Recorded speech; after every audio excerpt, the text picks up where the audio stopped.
Hello everyone. Very good morning to all of you. आज के video में 29 दिसंबर 2024 के करंट अफेयर कवर करेंगे। करंट अफेयर की पीडीएफ आप मेरे टेलीग्राम ग्रुप से डाउनलोड कर सकते हैं। टेलीग्राम का लिंक वीडियो के डिस्क्रिप्शन में दिया हुआ है।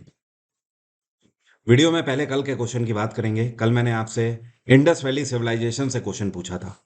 मेरा सवाल यह था कि सिंधु घाटी सभ्यता में सबसे पश्चिमी नदी कौन सी थी। मतलब कहने का यह है, जैसे सिंधु घाटी सभ्यता ये बिलोंग करती थी, तो इसमें ये हो गया नॉर्थ, ये हो गया साउथ, ये ईस्ट और ये वेस्ट। तो यहां पर मैं बात कर रहा था कि सबसे पश्चिमी नदी कौन सी थी।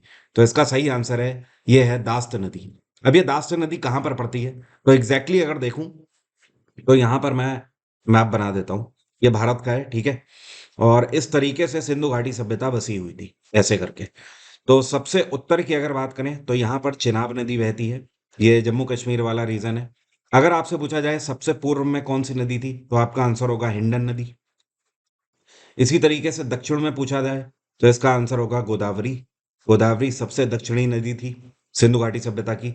और जो कि मैंने आपसे पूछा था कि पश्चिम में कौन सी थी, तो ये है दास्त नदी। ठीक है। ये दास्त नदी कहां पर बहती है, ये पाकिस्तान बलूचिस्तान बॉर्डर पड़ता है आज की डेट में। यहीं पर दास्त नदी बहती है। तो अब एक क्वेश्चन के अंदर ये चार क्वेश्चन आपको मैंने बताए हुए हैं, जो कि चारों रिवर से पूछे जाते हैं इंडस वैली सिविलाइजेशन में, इसकी डायरेक्शन के आधार पर। उम्मीद करता हूं सभी लोगों को समझ आ गया होगा। दास्त नदी वाले सभी लोग सही थे। अब शुरू करेंगे आज के करंट अफेयर। आपको मैं याद दिला दूं, और ये ऑफर अब बहुत दिन तक नहीं है, क्योंकि लगभग ये ऑफर पूरे दिसंबर चला हुआ है। न्यू ईयर के बाद ये ऑफर खत्म हो जाएगा। सेफ 50 जो चल रहा है, उसके बाद 30% ऑफ का ही फ्लैट ऑफ रहेगा जनवरी में। तो आप सेफ 50 कोड लगाकर मेरा जीएसजीके का फाउंडेशन बैच इस सप्ताह में अवेल कर सकते हैं। उसके बाद ये ऑफर नहीं रहेगा। बैच का डायरेक्ट लिंक वीडियो के डिस्क्रिप्शन में दिया हुआ है, इवन सारे बैच का। और अगर आप प्रॉपरली सारे बैचेस मेरे देखना चाहते हैं और उसमें से एक कोई सिलेक्ट करना चाहते हैं अपने हिसाब से, तो आप एग्जाम इंजन एप्लीकेशन को डाउनलोड कर लीजिए गूगल प्ले स्टोर से। ऐप के अंदर प्रीमियम कोर्स वाला ऑप्शन है, वहीं पर आपको सारे बैचेस मेरे दिख जाएंगे। हाल ही में एनएबीएल क्यूसीआई के चेयरपर्सन के रूप में किसको अपॉइंट किया गया है। अब देखिए, एनएबीएल है क्या। एनएबीएल को बोलते हैं national accreditation board for testing and calibration laboratories. कहने का मतलब यह है कि भारत में जितनी भी टेस्टिंग लैब्स हैं, ओके, उनके लिए एक बोर्ड बनाया गया है नेशनल लेवल पर। उसी को एनएबीएल बोलते हैं। क्यूसीएल का क्यूसीआई का मतलब है यहाँ पर क्वालिटी काउंसिल ऑफ इंडिया। अब देखिए, क्वालिटी काउंसिल ऑफ इंडिया क्या है कि ये जो लेबोरेटरीज हैं हमारे देश में, जो भी मेडिकल डिवाइसेस से जुड़े हुए इक्विपमेंट्स बनाती हैं या फिर वैक्सीन्स बनाने का काम करती हैं, उन सब के लिए जो क्यूसीआई है, ये मानक बनाने का काम करता है। मतलब कि हाँ, इस लेवल की क्वालिटी रहनी चाहिए। केवल देश भर में ही नहीं, दुनिया भर में दूसरे देशों को भी हम ऐसे प्रोडक्ट एक्सपोर्ट कर सकें। तो इन दोनों के चेयरपर्सन अभी हाल ही में बनाए गए हैं डॉक्टर संदीप शाह। और इन्होंने जिनकी जगह ली है, ये हैं प्रोफेसर सुबन्ना अयप्पम। ठीक है, तो आप दोनों का नाम ध्यान रखें। सुबन्ना अयप्पम का कार्यकाल अब खत्म हो गया है। संदीप शाह अब से नए चेयरपर्सन होंगे। और इनको 35 साल का एक्सपीरियंस है इस पूरे सेक्टर में। हेल्थ केयर सेक्टर में ये इससे पहले मॉलिकुलर बायोलॉजी क्षेत्र में भी काम कर चुके हैं। इसके अलावा पैथोलॉजी में भी इनको एक्सपीरियंस है, और साथ ही साथ ट्रांसप्लांट टेक्नोलॉजी जो है, उसके भी स्पेशलिस्ट हैं ये। साल 2024 में भारत के रक्षा निर्यात में कितने प्रतिशत की बढ़ोतरी हुई है। कहने का मतलब यह है, भारत में मेक इन इंडिया प्रोजेक्ट के अंतर्गत हम जितने भी डिफेंस इक्विपमेंट्स बनाते हैं, उन इक्विपमेंट्स को एक्सपोर्ट करने में कितने प्रतिशत की ग्रोथ हुई है। तो इस बार 32.5% की बढ़ोतरी हुई है, जो कि अपने आप में काफी अच्छे निर्देश दिखाता है। अगर पर्टिकुलर करेंसी की बात करें, तो साल 2024 में भारत सरकार की तरफ से 21,083 करोड़ रुपए का एक्सपोर्ट किया गया है डिफेंस इक्विपमेंट का। भारत सरकार लगातार इस बात को लेकर प्रोत्साहन देती रहती है कि हमारे जो एमएसएमई हैं, जो छोटे और लघु उद्योग करने वाले जो लोग हैं, वो डिफेंस सेक्टर के लिए इक्विपमेंट्स बनाएं, ताकि उन इक्विपमेंट्स को हमारी ही आर्मी नहीं, बल्कि दूसरे देशों की आर्मी को भी हम उसे बेच सकें, जैसे कि ट्रेड एंड कॉमर्स को भी बढ़ावा मिलेगा।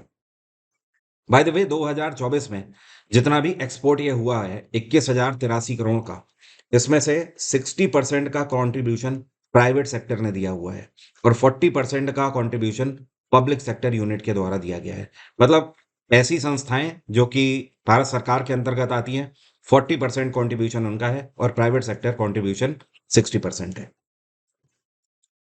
ये कौन सी ऑर्गेनाइजेशन है जिसने बोट के साथ एक एमओयू साइन किया है और इनके साथ मिलकर जो भारत के स्टार्टअप्स हैं उनको मैन्युफैक्चरिंग में ये प्रोत्साहन देने का काम करेंगे।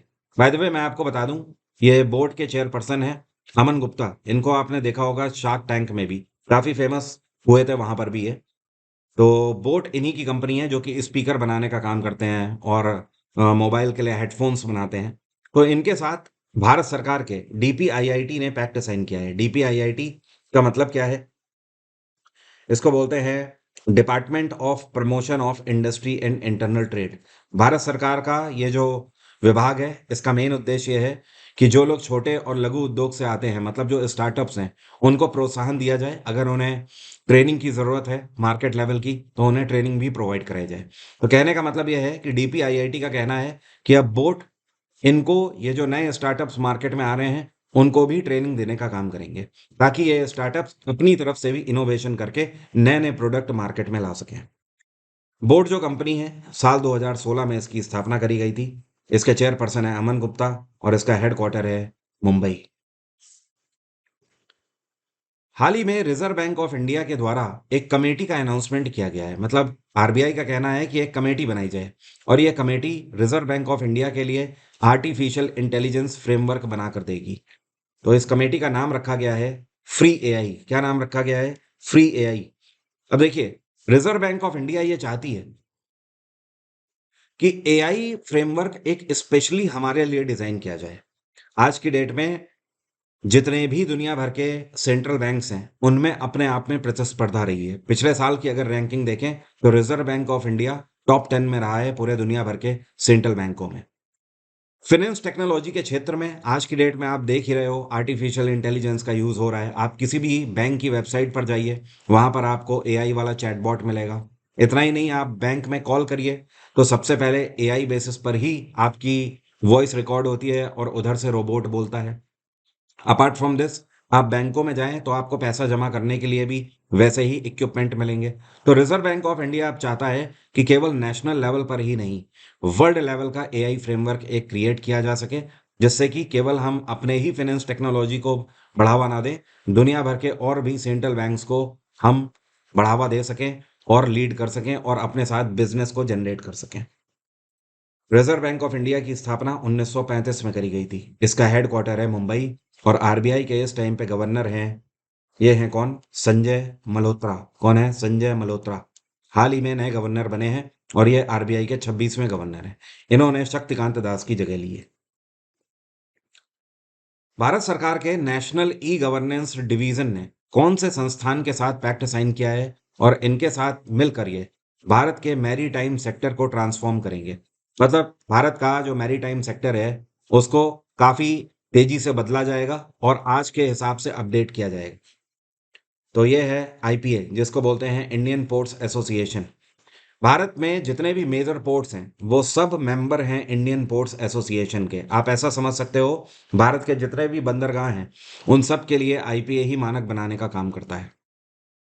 अब भारत सरकार इनके साथ, भारतीय बंदरगाह संघ के साथ मिलकर ये चाहती है कि भारत के जितने भी मेजर पोर्ट्स हैं उनका इंफ्रास्ट्रक्चर बदला जाए, उनको प्रॉपर टेक्नोलॉजी से लैस किया जाए। इतना ही नहीं, साथ में ये भी टेक्नोलॉजी होनी चाहिए कि हमारे जो लॉजिस्टिक्स हैं उनकी रियल टाइम इंफॉर्मेशन मिलती रहे। एग्जाम्पल के तौर पर जैसे मान लीजिए ये है मुंबई पोर्ट। अब मुंबई पोर्ट में एक शिप आना है, ये शिप मान लीजिए साउथ अफ्रीका से आ रहा है। तो ये जो शिप है, ये जो कार्गो है, इसमें कितने कंटेनर हैं और ये पर्टिकुलर कार्गो कहाँ पहुंचा है इस टाइम पर, इसकी करेक्ट लोकेशन क्या है, ये रियल टाइम बेसिस पर हमें पता लगती रहे। इस तरीके की टेक्नोलॉजी से भारत के हर एक बंदरगाह को सुसज्जित किया जाएगा आने वाले समय में। इंडियन पोर्ट्स एसोसिएशन काफी पुराना है, 1966 में इसकी स्थापना करी गई थी। हेडक्वार्टर है इसका नई दिल्ली और इसका चेयरपर्सन है विकास नारवाल। यहां पर मैं लिख देता हूं, विकास नारवाल। ये कौन है जिन्होंने 67वें नेशनल शूटिंग चैंपियनशिप कंपटीशन में 25 metre rapid fire pistol event में मेन सिंगल टाइटल जीता है?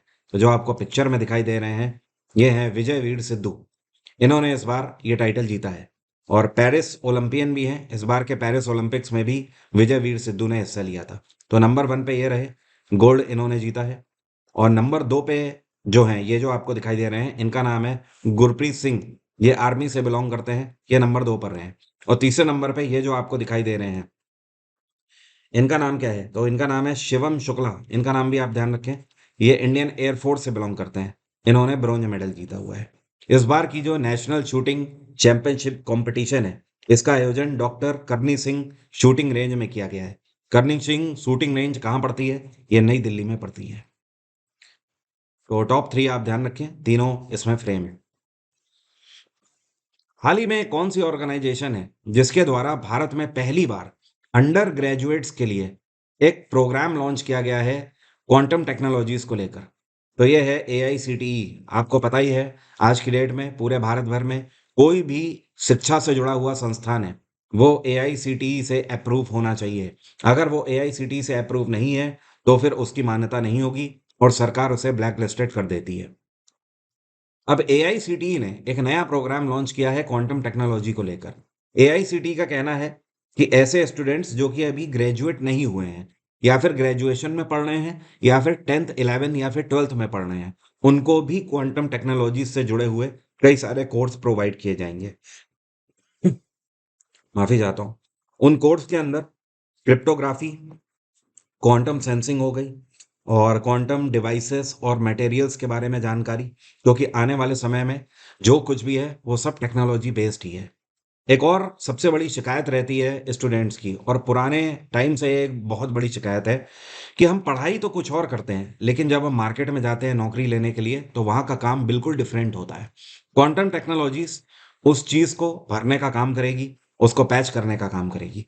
अगर अंडर ग्रेजुएट स्टूडेंट्स को इस तरीके की शिक्षा मिलेगी, तो जब वो ग्रेजुएट हो रहे होंगे, मार्केट में जा रहे होंगे, उससे पहले ही उन्हें मार्केट का पूरा फ्रेमवर्क पता होगा।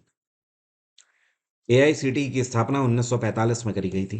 इसका भी हेडक्वार्टर नई दिल्ली है। इसके चेयरपर्सन है TG सीताराम। क्या नाम है? TG सीताराम। ये कौन सा देश है जिसने अभी हाल ही में फॉरेन वर्कर्स के लिए एक नया फॉर्म लॉन्च किया है, जिसका नाम है H1B? देखिए, अभी तक क्या होता था मैं आपको बताऊं, ये देश है अमेरिका। ठीक है। अमेरिका सरकार ये बोलती थी अभी तक कि अगर कोई भी फॉरेन वर्कर्स अमेरिका में आया है काम करने के लिए, चाहे एजुकेशन के क्षेत्र में हो, चाहे सॉफ्टवेयर टेक्नोलॉजी के क्षेत्र में हो, बिजनेस एसोसिएशन हो, या फिर हेल्थ केयर के क्षेत्र में हो, किसी भी क्षेत्र में आप अमेरिका में काम करने गए हो, तो पहले एक इनका फॉर्म हुआ करता था जिसको वो बोलते थे I-129 फॉर्म। ये फॉर्म आपको फिल करना होता था। इस फॉर्म को फिल करने का मतलब ये होता था कि आपका जो प्रोफाइल है वो अमेरिका भर की जो एजेंसीज हैं उनके साथ शेयर कर दिया जाता है, और उसके बाद वहां से आपको जॉब ऑफर होते रहते हैं। लेकिन अब इस फॉर्म में कुछ एक्स्ट्रा इंफॉर्मेशन भी अमेरिकी सरकार मांग रही है, तो इस फॉर्म को खत्म कर दिया गया है I-129 को। अब आपको H1B फॉर्म भरना होगा। ठीक है। तो बस हुआ क्या है कि फॉर्म में ज्यादा डिटेल डाल दी गई हैं और इसका नाम बदल दिया गया है। इसी तरीके से और भी कई सारे लेवल होते हैं अमेरिका में। जैसे कि मान लीजिए कुछ आप एक्स्ट्रा ऑर्डिनरी एबिलिटी के चलते अमेरिका जा रहे हैं। मान लीजिए आप कुछ बहुत ही एक्स्ट्रा ऑर्डिनरी इनोवेशन आपने करी है और उसके लिए आपको अमेरिका ने बुलाया है, तो उसके लिए दो फॉर्म होते हैं, O1 और O2 फॉर्म होते हैं। इसी तरीके से मान लीजिए अगर आप आर्ट के क्षेत्र से बिलोंग करते हैं, या फिर एंटरटेनर हैं, या फिर आप एथलीट हैं, तो आप इन कामों से अगर जा रहे हो अमेरिका में, तो एक फॉर्म आता है, उसको बोलते हैं P फॉर्म।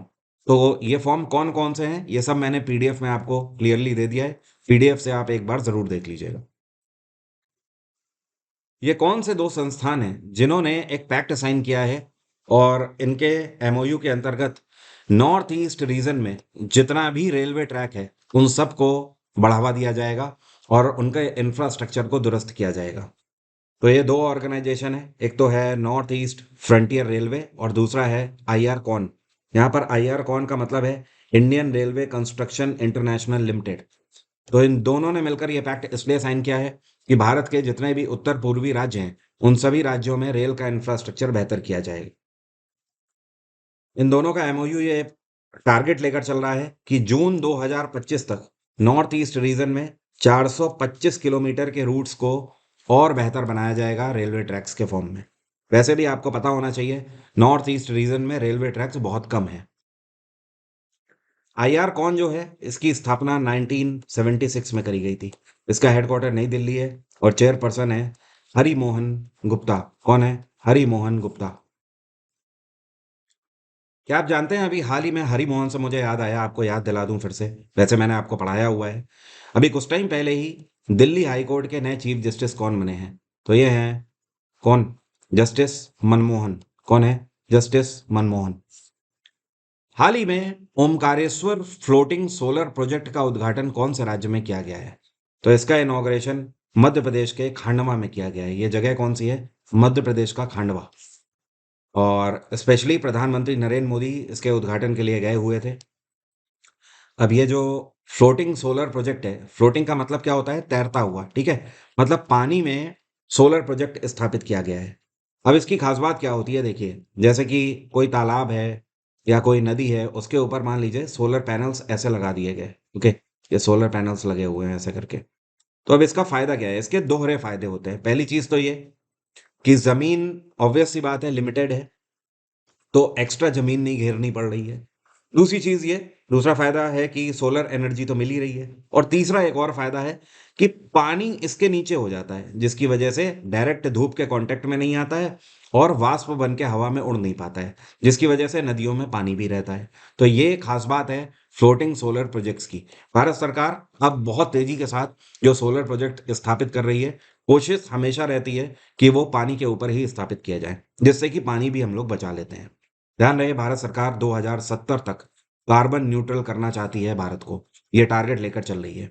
और हम 2047 तक भारत को डेवलप्ड कंट्री बनाने के लिए टारगेट लेकर चल रहे हैं। एक और चीज, भारत सरकार टीबी मुक्त भारत अभियान के अंतर्गत भारत को टीबी मुक्त बनाना चाहती है। कौन से साल तक? तो 2025 तक के लिए टीबी मुक्त बनाने का भारत को टारगेट लेकर हम लोग चल रहे हैं।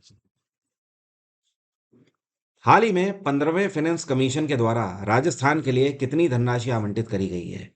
तो इस टाइम पर 15वां वित्त आयोग चल रहा है और इनके द्वारा राजस्थान के लिए 614 करोड़ की धनराशि आवंटित करी गई है। और उड़ीसा के लिए 455 करोड़ की धनराशि आवंटित करी गई है। इस पैसे की मदद से राजस्थान और उड़ीसा के जितने भी रूरल एरियाज हैं, वहां पर इंफ्रास्ट्रक्चर को डेवलप किया जाएगा। जैसे कि राजस्थान के जितने भी ग्रामीण क्षेत्र हैं, उड़ीसा के ग्रामीण क्षेत्र हैं, वहां पर पीने के पानी की बेहतर फैसिलिटी, वहां के स्कूलों के अंदर इंफ्रास्ट्रक्चर दुरुस्त होगा, और साथ में स्कूलों के जो वॉशरूम हैं उनकी कंडीशन भी पहले से दुरुस्त करी जाएगी। ये सारी चीज़ें पर काम होगा यहाँ। और उड़ीसा के अंदर अगर देखें तो टोटल करीब 6,794 गाँव को फायदा मिलेगा। राजस्थान के अंदर अगर बात करें तो यहाँ पर 10,105 गाँवों को फायदा मिलेगा। क्या आप जानते हैं इस टाइम पर फाइनेंस कमीशन के चेयरपर्सन कौन है? 15वें फाइनेंस कमीशन के चेयरपर्सन है डॉक्टर एन के सिंह। कौन है? डॉक्टर एन के सिंह। और फाइनेंस कमीशन के लिए हमारे संविधान में आर्टिकल 280 में प्रावधान है। हाल ही में भारत सरकार के कॉमर्स मंत्रालय के द्वारा, मतलब वाणिज्य मंत्रालय के द्वारा, एक रिपोर्ट पास करी गई है 2024 की। ये रिपोर्ट ये बताती है कि इस टाइम पर भारत में ऐसे कितने स्टार्टअप्स हैं जिनकी डायरेक्टर महिलाएं हैं। ये रिपोर्ट बताती है कि इस टाइम पर 73,000 ऐसे स्टार्टअप्स हैं भारत के जिसमें डायरेक्टर्स महिलाएं हैं। आप जानते हैं पूरे भारत भर में इस टाइम पर 1,57,000 स्टार्टअप्स हैं। तो अगर ऑन एन एवरेज देखा जाए तो आधे स्टार्टअप ऐसे हैं जहां पर महिलाएं डायरेक्टर हैं। और ये चीज़ ये दर्शाती है कि भारत सरकार ने पिछले 3 सालों से जो मुहिम चला रखी है कि स्टार्टअप में महिलाओं को भी प्रमोट किया जाए, तो वो लगातार बढ़ता हुआ दिखाई दे रहा है। इन स्टार्टअप्स में एडटेक, फिनटेक, हेल्थ टेक हो गया, और इसके अलावा आपका टेक्नोलॉजी सेक्टर हो गया, सॉफ्टवेयर सेक्टर हो गया, एंड पर्टिकुलर इक्विपमेंट्स हो गए, सारे, मतलब हर एक सेक्टर शामिल है ओवरऑल। फाउंडेशन बैच का पूरा सिलेबस आप यहाँ से देख सकते हैं। हिस्ट्री के पूरे टॉपिक क्या क्या कवर है मेरे बैच में, पॉलिटी हो गई, ज्योग्राफी, साइंस, इकोनॉमिक्स, कंप्यूटर, ये सब कुछ आप यहाँ से देख सकते हैं। और इसको आप पहले, आप जो भी एग्जाम देने जा रहे हैं उस एग्जाम से मैच करिए कि उसका सिलेबस क्या है, और उसके बाद आप इस बैच को परचेज करिए। इस बैच का डायरेक्ट लिंक वीडियो के डिस्क्रिप्शन में है। ये बैच आपके लिए वन स्टॉप सॉल्यूशन है। इस बैच के बाद आपको कहीं पर भी भटकने की जरूरत नहीं है। इवन एक भी दूसरी क्लास या फिर पर्टिकुलर सिलेबस के लिए भटकने की जरूरत नहीं है। हर एक चीज इस बैच में कवर करी हुई है। सेफ 50 आपको पता ही है, चल रहा है, लास्ट वीक है इस टाइम पर ऑफर का। न्यू ईयर के बाद ये ऑफर नहीं रहेगा। सेफ 50 कोड लगाकर फीस आप आधी कर सकते हैं, जस्ट हाफ। अब मेरा आज का सवाल है आपसे, आप में से कितने लोग बता सकते हैं एजरा कप जो है ये कौन से खेल में खेला जाता है? कमेंट बॉक्स में लिखकर बताइए। टेबल टेनिस, फुटबॉल, पोलो या फिर हॉकी? एसएससी वाले स्टूडेंट ध्यान रखें, अगर आपको प्रीवियस ईयर क्वेश्चंस की एक बुक चाहिए, ऐसी किताब जहां पर पिछले 10 साल के पूरे प्रीवियस ईयर क्वेश्चन हो, SSC GD, CGL, MTS, CHSL, CPO, हर एक के अलग अलग टॉपिक वाइज और एग्जाम वाइज और डेट वाइज, ये सब कुछ आपको मेरी इस किताब में मिल जाएगा। इस किताब का भी लिंक वीडियो के डिस्क्रिप्शन में है। करीब 9000 क्वेश्चन टीसीएस पैटर्न पर आधारित हैं इसमें, सॉल्यूशंस के साथ। आज की बात यहीं तक रहेगी। Thank you so much. Have a nice day. Take care. Bye bye. आपका दिन मंगलमय हो।